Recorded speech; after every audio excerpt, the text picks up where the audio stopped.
Hello everyone. सबसे पहले तो very happy independence day to all.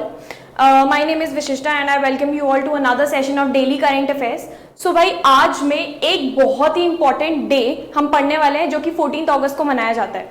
अब ज्यादातर लोगों को पता है कि 14 अगस्त को पाकिस्तान का इंडिपेंडेंस डे होता है, बट एक्चुअली इंडिया के पर्सपेक्टिव से भी एक बहुत ही इंपॉर्टेंट डे 2021 में हमारे प्राइम मिनिस्टर ने अनाउंस किया था कि अब 14 अगस्त को हम इस दिन को भी मनाए करेंगे।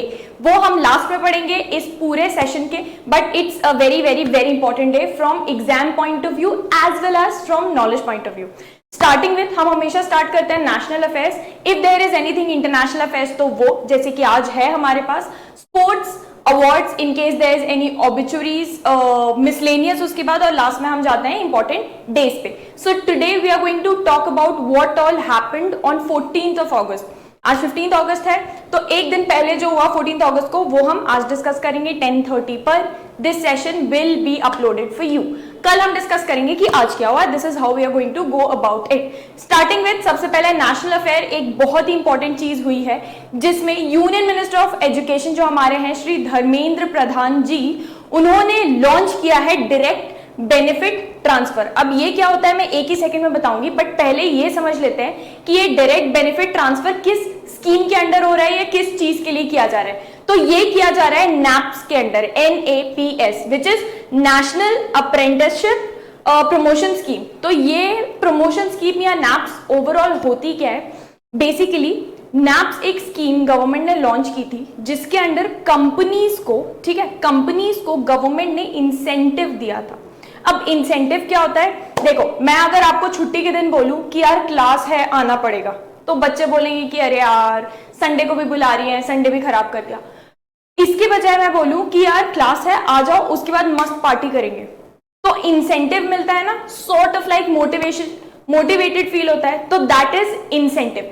इंसेंटिव गवर्नमेंट कंपनीज को दे रही है कि इस स्कीम के अंडर कि अगर आप अपनी कंपनी में अप्रेंटिस रख रहे हो या अप्रेंटिस रख रहे हो तो फिर आपको हम इतने कुछ पैसे जो गवर्नमेंट ने डिनोट किए हैं वो आपको हम देंगे, ठीक है। अब ये रखने का पूरा ये program promotion scheme basically launch करने का पॉइंट क्या था? देखो, दो तरीके की चीजें होती है, एक जो अभी हम पढ़ रहे हैं अप्रेंटिसशिप और दूसरी होती है इंटर्नशिप। तो इन द फर्स्ट केस यहां पर पूरा का पूरा स्ट्रक्चर्ड ट्रेनिंग प्रोग्राम होता है कोई भी स्किल लर्न करने के लिए। जैसे मान लो मेरी कंपनी है सॉफ्टवेयर कंपनी, मेरी सॉफ्टवेयर कंपनी कुछ पर्टिकुलर स्किल सेट्स पे काम करती है या उन स्किल सेट्स को डेवलप करती है। अब मेरे अंडर मान लो एक तरीके का स्टूडेंट ओनली मेरे अंडर सीखने के लिए आ जाता है और कुछ महीनों की, कुछ टाइम की अप्रेंटिसशिप करता है, ठीक है। तो इसमें पूरा एक स्ट्रक्चर बनाया जाएगा, कंपनी एक स्ट्रक्चर बनाएगी और उसके अंडर उनको ट्रेनिंग प्रोवाइड करेगी, स्किल सेट सिखाएगी।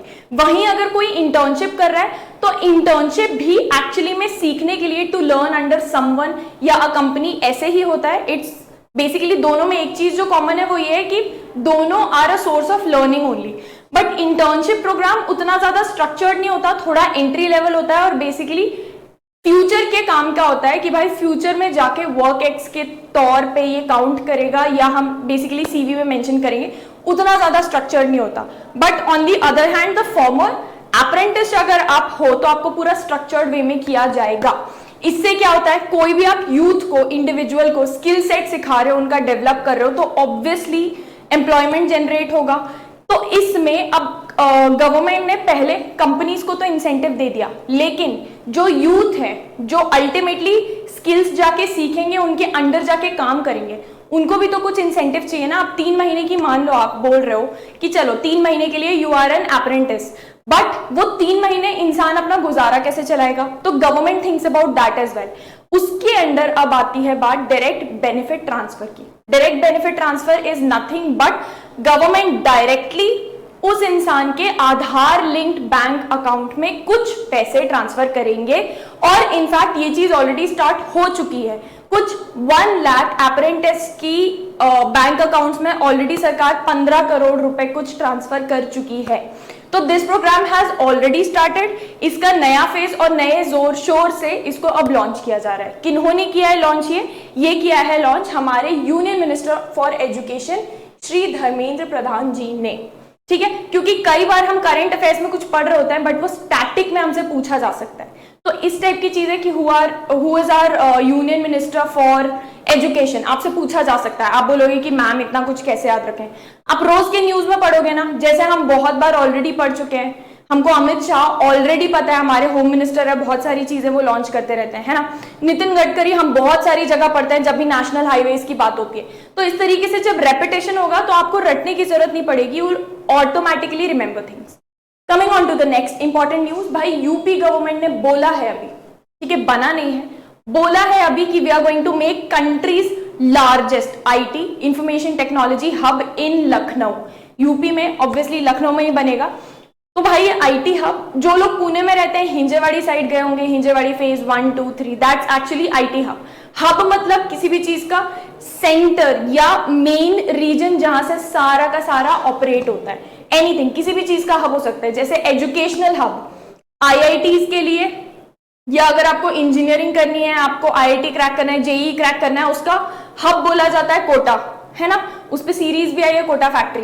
ऐसे ही अलग अलग चीजों के अलग बहुत सारे पार्टी हब बोलते हैं हम, कि एक कोई पर्टिकुलर प्लेस जहां पे सारे के सारे क्लब्स हों, सारे के सारे पार्टी हाउसेस हों, उसको हम पार्टी हब बोलते हैं। तो ऐसे ही आईटी हब होता है, इंफॉर्मेशन टेक्नोलॉजी हब। यहाँ पे हिंजेवाड़ी, थोड़ा बहुत आईटी पार्क आप बालेवाड़ी में भी देख सकते हैं। तो बट ये लार्जेस्ट कंट्री का यूपी गवर्नमेंट ने बोला है कि हम बनाने वाले हैं लखनऊ में। अच्छा, इससे पहले कहां पे अगर ये बनाने में सफल हो जाते हैं तो ये हो जाएगा लार्जेस्ट, बट तब तक लार्जेस्ट रहने वाला है बैंगलोर।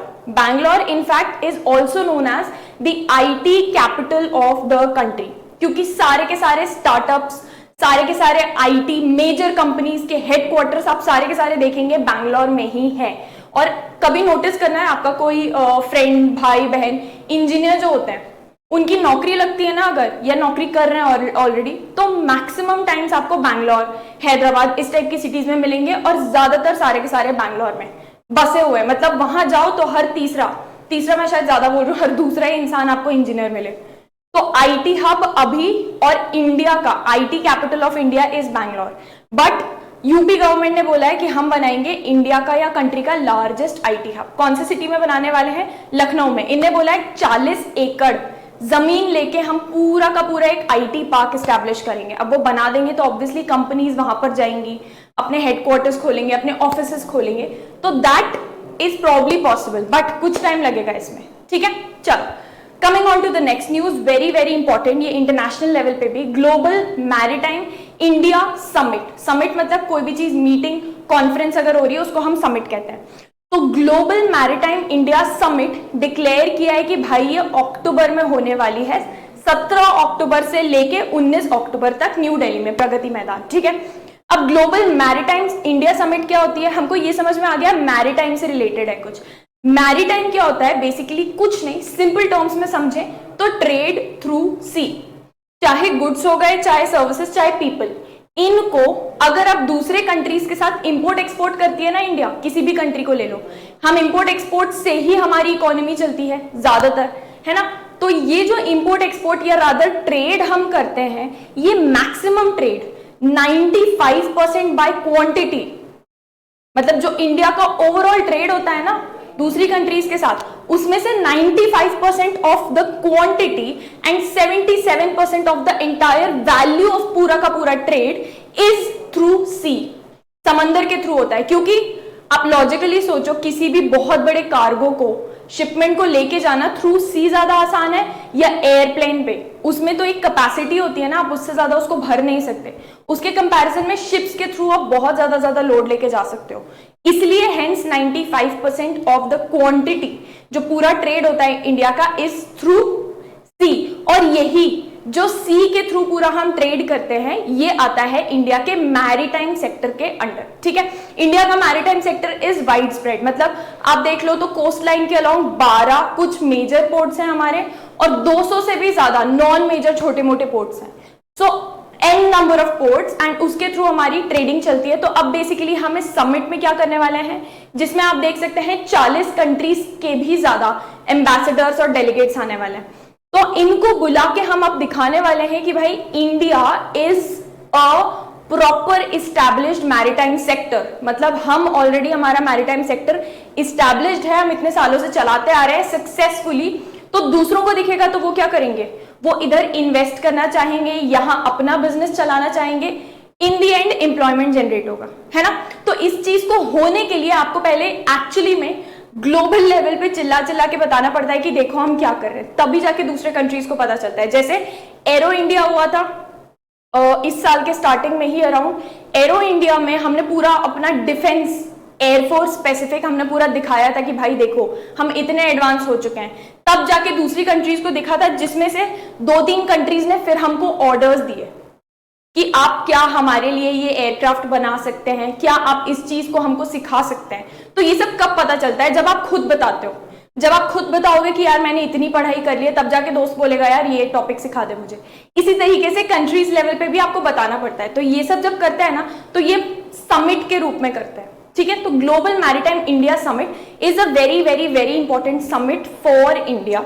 40 से भी ज्यादा कंट्रीज के एम्बेसडर्स, मिनिस्टर्स, हाई कमिश्नर्स आने वाले हैं यहाँ पे, और ये सब बातचीत करेंगे बैठ के कि भाई क्या फ्यूचर अपॉर्चुनिटीज हैं, अब इंडिया का मैरीटाइम सेक्टर कितना डेवलप हो चुका है, हम और क्या डेवलपमेंट इसमें कर सकते हैं। और उसके साथ साथ ऑब्वियसली चैलेंजेस को भी समझेंगे। हर चीज में प्रोज तो नहीं होते ना, कुछ कॉन्स भी होते हैं। तो चैलेंजेस जो फेस कर रहे हैं उनको भी समझेंगे और उसके सॉल्यूशंस निकालेंगे। This is what they are going to talk about. Coming on to the next, भाई ये बहुत ज्यादा इंपॉर्टेंट है, NAFIS which is national automated fingerprint identification system. ये एक पूरी की पूरी टीम है बेसिकली, इन्होंने बहुत ही बढ़िया उम्दा काम किया है। क्या किया है मैं अभी 1 मिनट में समझाऊंगी। पहले हम देख लेते हैं इनको अवार्ड किस चीज का मिला है। इनको बेसिकली मिला है gold award under which category, under the category of excellence in government process री engineering for digital transformation category. इन्होंने क्या किया है, कोई भी क्रिमिनल होता है ना, तो उसके फिंगरप्रिंट्स लिए जाते हैं और you are suppose to have that fingerprint in your database या सिस्टम। दैट ये NAFIS they have become successful in doing. ये बेसिकली 10 डिजिट का एक डिजिटल नंबर किसी भी फिंगरप्रिंट को असाइन करते हैं। जैसे हमारा आधार नंबर है, इसी तरीके से ये 10 डिजिट का एक नंबर किसी को भी देते हैं। अच्छा, कोई भी क्रिमिनल होता है ना, तो भले ही वो छूट रहा है, मतलब जेल से बाहर जा रहा है, या भले ही वो जेल के अंदर है, you are suppose to have their records.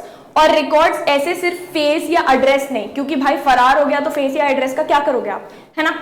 Fingerprint, जो चीज चेंज नहीं कर सकता कोई इंसान, फिंगरप्रिंट रिकॉर्ड, ये फिंगरप्रिंट रिकॉर्ड उन्होंने लेकर और एक डिजिटल डेटाबेस बहुत बड़ा तैयार किया है, जो कि चाहे स्टेट लेवल, चाहे सेंट्रल अथॉरिटीज, चाहे सेंट्रल एजेंसीज, सबको एक ही जगह पे एक्सेसिबल है। मतलब कोई क्रिमिनल है, कोई भी इंसान है, मुझे चाहिए कि भाई इसका फिंगरप्रिंट एक्सेस चाहिए मुझे, ताकि इन्वेस्टिगेशन प्रोसेस हम कैरी फॉरवर्ड कर सकें, या कुछ भी ऐसा प्रोसेस है, फर्दर कोई क्राइम करके एक क्रिमिनल जेल से बाहर निकला है मान लो, ठीक है, उसको छोड़ दिया, उसकी सजा पूरी हो गई, दोबारा उसने कुछ कर दिया, उसको आइडेंटिफाई करना है, तो उसका फिंगरप्रिंट हमको कहां मिलेगा, वो सारा का सारा एक प्लेटफॉर्म पर, डिजिटल प्लेटफॉर्म पर इन्होंने एक जगह प्रोवाइड कर दिया है, which is a huge step.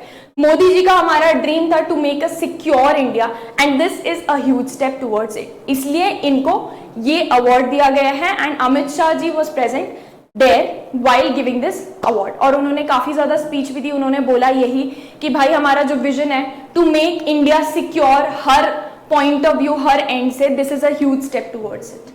Okay, coming on to the next news, very very important, जो मैंने स्टार्टिंग में बात की थी कि भाई 14 अगस्त को ना सिर्फ पाकिस्तान का इंडिपेंडेंस डे मनाया जाता है, 14 अगस्त को 2021 में हमारे प्राइम मिनिस्टर ने बोला था कि we will also celebrate it as partition horrors remembrance day.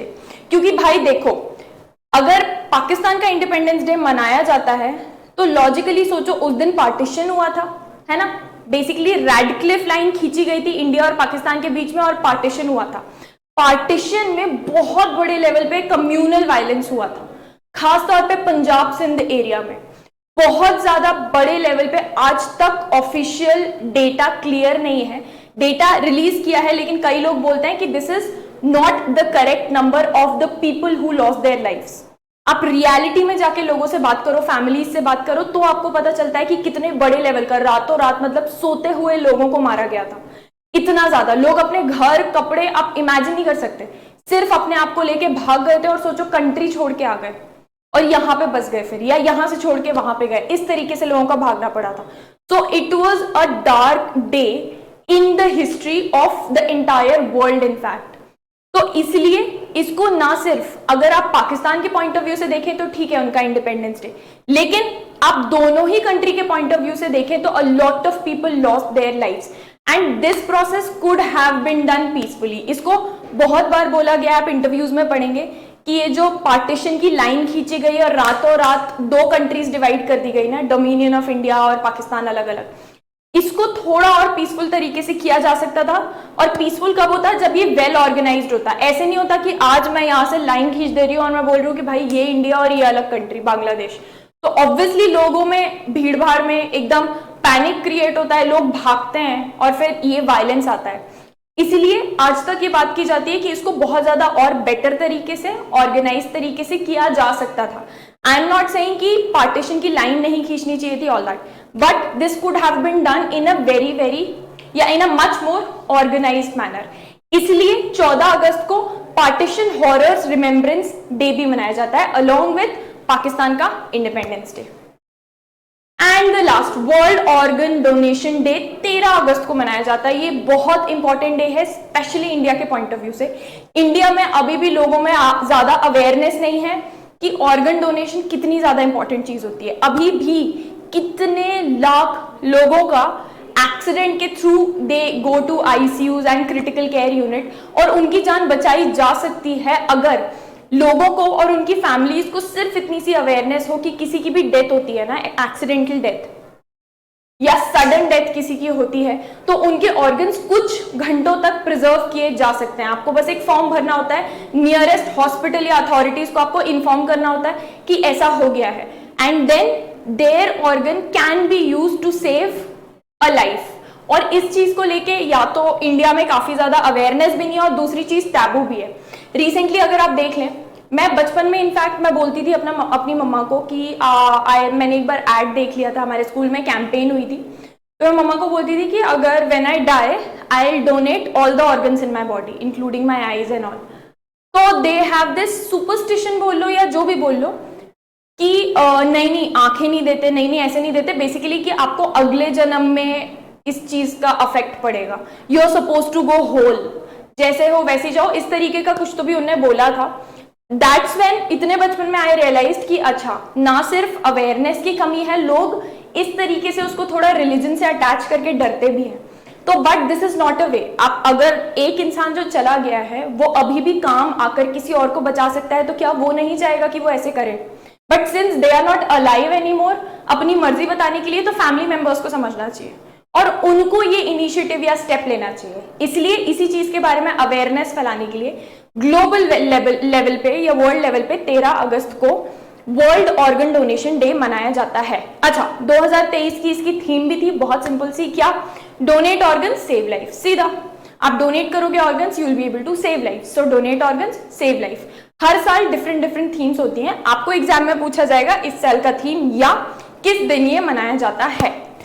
So guys, that was all for today's session of current affairs। कल हम फिर से मिलेंगे एंड we'll discuss कि भाई 15 अगस्त को क्या क्या हुआ है, ठीक है? तब तक के लिए पढ़ते रहिए, रिवाइज करते रहिए और बहुत लाइटली एकदम ऊपर से क्यूरियोसिटी के मारे इंफॉर्मेशन खोल के देखते रहिए, ठीक है? चलो, I'll see you guys again, bye bye।